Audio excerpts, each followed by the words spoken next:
Dove Audio presents The Hitchhiker's Guide to the Galaxy by Douglas Adams, read by the author. Chapter 5.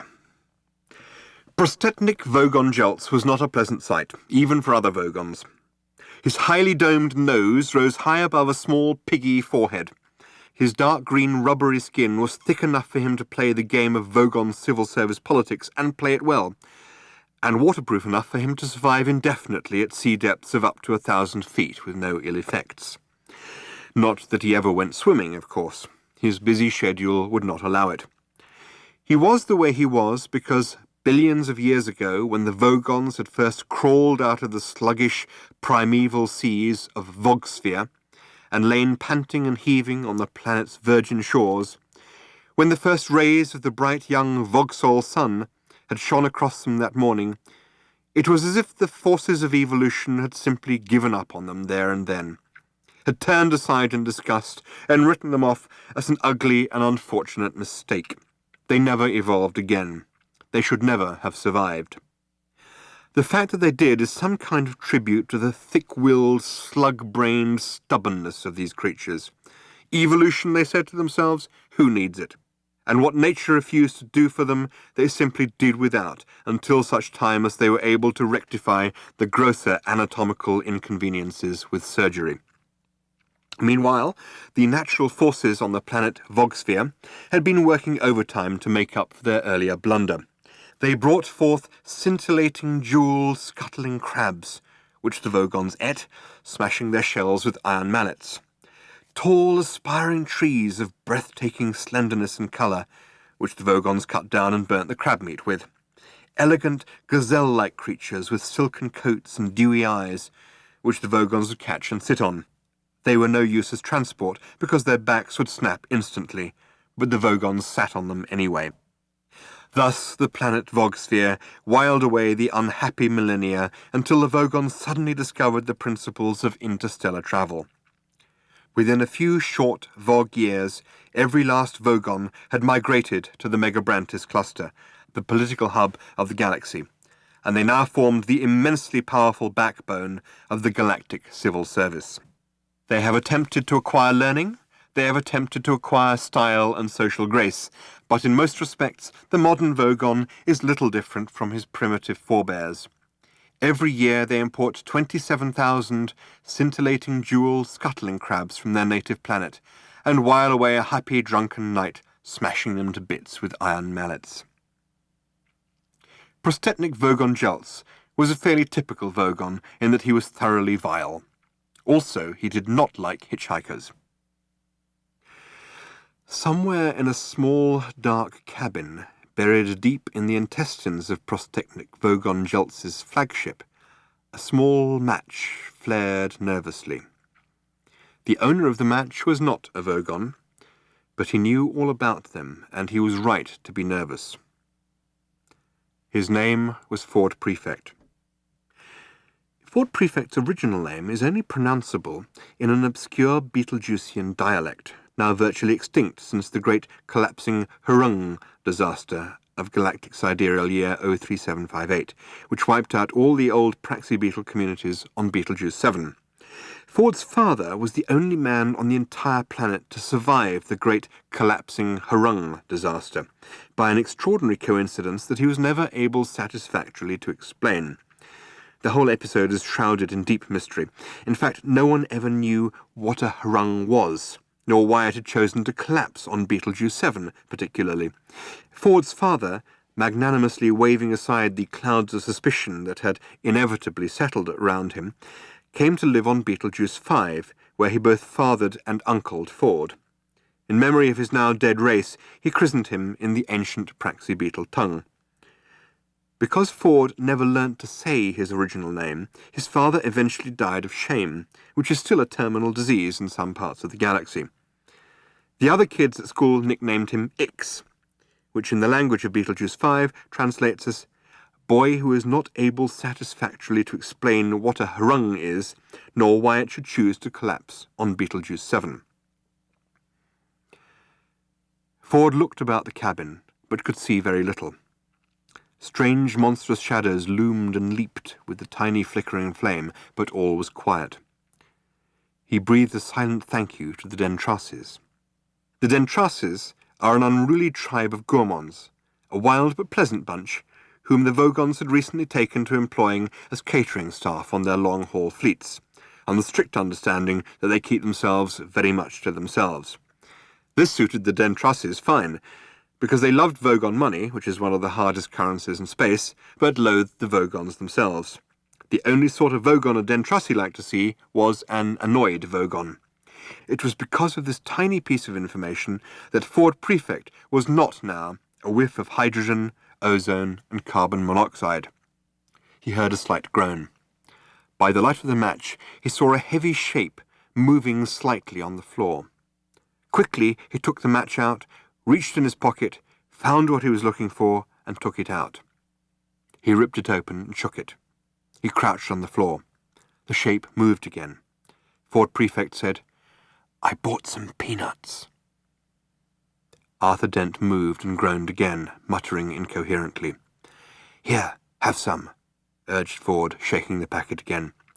"If you've never been through a matter transference beam before, you've probably lost some salt and protein. The beer you had should have cushioned your system a bit." Said Arthur Dent. He opened his eyes. "It's dark," he said. "Yes," said Ford Prefect. "It's dark." "No light," said Arthur Dent. "Dark, no light."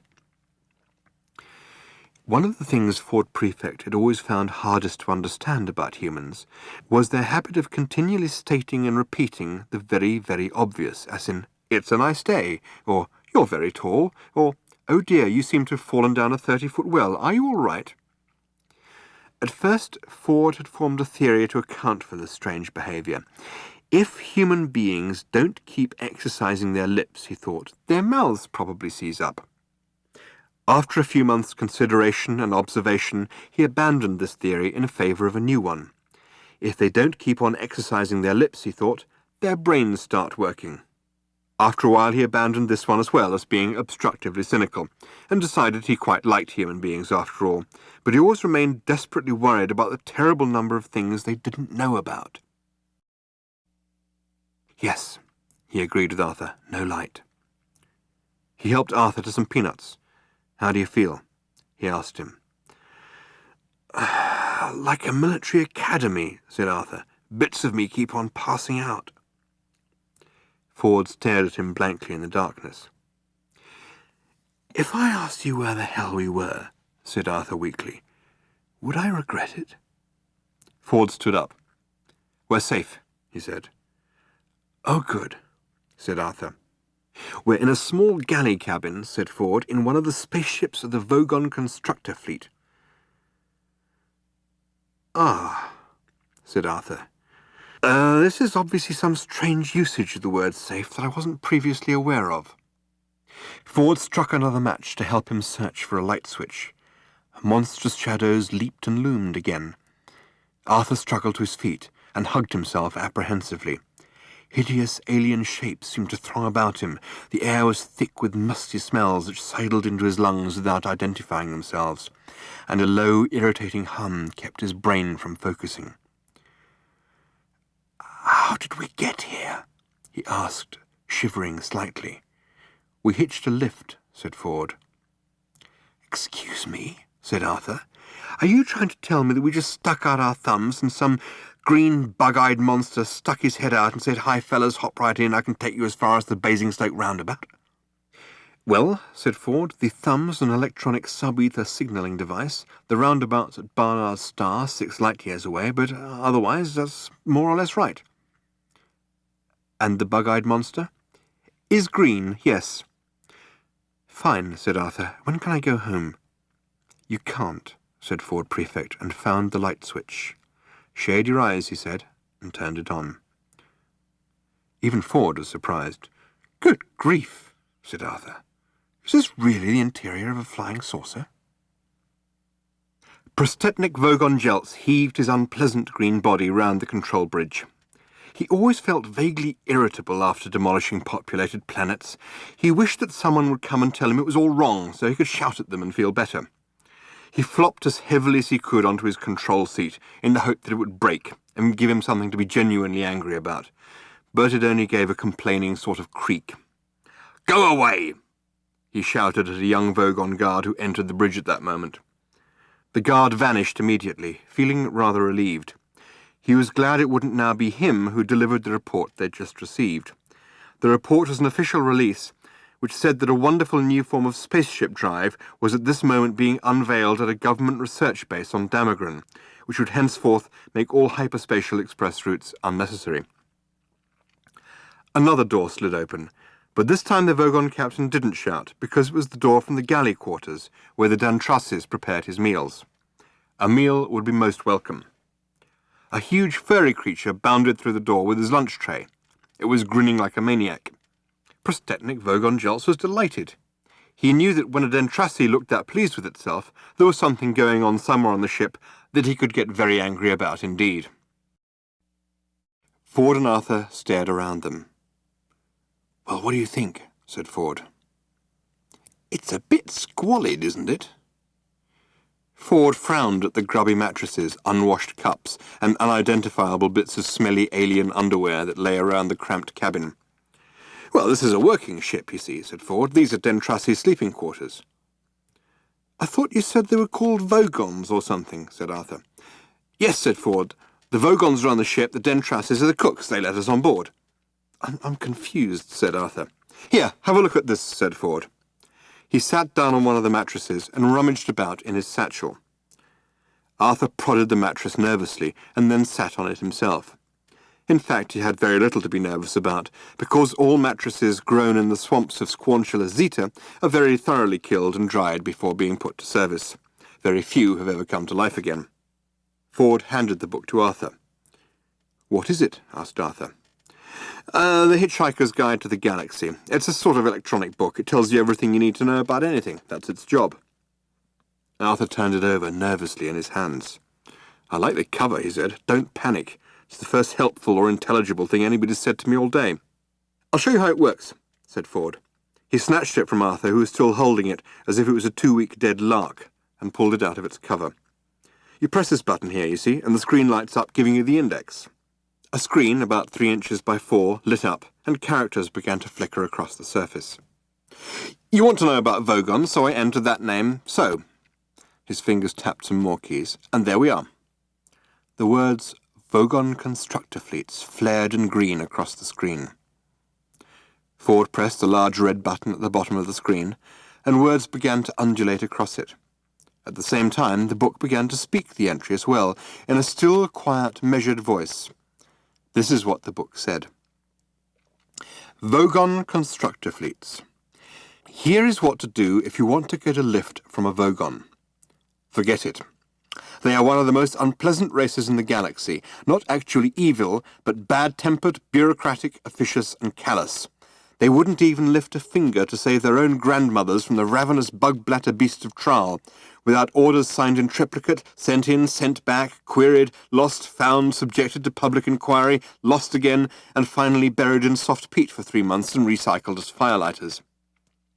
The best way to get a drink out of a Vogon is to stick your finger down his throat, and the best way to irritate him is to feed his grandmother to the ravenous bug-blatter beast of Traal. On no account allow a Vogon to read poetry at you. Arthur blinked at it. What a strange book. How did we get a lift, then? That's the point. It's out of date now, said Ford, sliding the book back into its cover. I'm doing the field research for the new revised edition, and one of the things I'll have to include is a bit about how the Vogons now employ Dentrassi cooks, which gives us rather a useful little loophole. A pained expression crossed Arthur's face. But who are the Dentrassi? He said. Oh, great guys, said Ford. They're the best cooks and the best drinks mixers, and they don't give a wet slap about anything else. And they'll always help hitchhikers aboard, partly because they like the company, but mostly because it annoys the Vogons, which is exactly the sort of thing you need to know if you're an impoverished hitchhiker trying to see the marvels of the universe for less than 30 Altarian dollars a day. And that's my job. Fun, isn't it? Arthur looked lost. It's amazing, he said, and frowned at one of the other mattresses. Unfortunately, I got stuck on the Earth rather longer than I intended, said Ford. I came for a week and got stuck for 15 years. But how did you get there in the first place, then? Oh, easy. I got a lift with a teaser. A teaser? Yeah. What is a teaser? Teasers are usually rich kids with nothing to do. They cruise around looking for planets which haven't made interstellar contact yet and buzz them. Buzz them? Arthur began to feel that Ford was enjoying making life difficult for him. Yeah, said Ford, they buzz them. They find some isolated spot with very few people around, then they land right by some poor unsuspecting soul whom no one's ever going to believe, and then strut up and down in front of him wearing silly antennae on their head and making beep-beep noises. Rather childish, really. Ford leant back on the mattress, with his hands behind his head, and looked infuriatingly pleased with himself. Ford, insisted Arthur, I don't know if this sounds like a silly question, but what am I doing here? Well, you know that, said Ford. I rescued you from the Earth. And, what's happened to the Earth? Ah, it's been demolished. Has it? Said Arthur levelly. Yes, it just boiled away into space. Look, said Arthur, I'm a bit upset about that. Ford frowned himself and seemed to roll the thought around in his mind. Yes, I can understand that, he said at last. Understand that, shouted Arthur. Understand that. Ford sprang up. Keep looking at the book, he hissed urgently. What? Don't panic. I'm not panicking. Yes, you are. All right, so I am panicking. What else is there to do? You just come along with me and have a good time. The galaxy's a fun place. You'll need to have this fish in your ear. I beg your pardon, said Arthur, rather politely, he thought. Ford was holding up a small glass jar, which quite clearly had a small yellow fish wriggling around in it. Arthur blinked at him. He wished there was something simple and recognizable he could grasp hold of. He would have felt safe if alongside the Dentrassi underwear, the piles of squanchulous mattresses, and the man from Beetlejuice holding up a small yellow fish and offering to put it in his ear, if he'd been able to see just a small packet of cornflakes. But he couldn't, and he didn't feel safe. Suddenly a violent noise leapt at them from no source that he could identify. He gasped in terror at what sounded like a man trying to gargle whilst fighting off a pack of wolves. Shh, said Ford. Listen, it might be important. Important? It's the Vogon captain making an announcement on the tannoy. You mean that's how Vogons talk? Listen. But I can't speak Vogon. You don't need to. Just put this fish in your ear.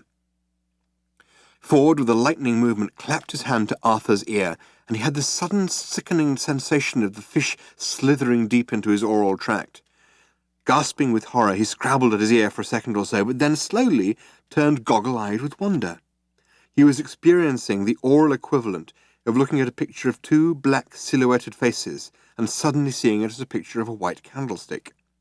Or of looking at a lot of coloured dots on a piece of paper, which suddenly resolve themselves into the figure 6, and mean that your optician is going to charge you a lot of money for a new pair of glasses.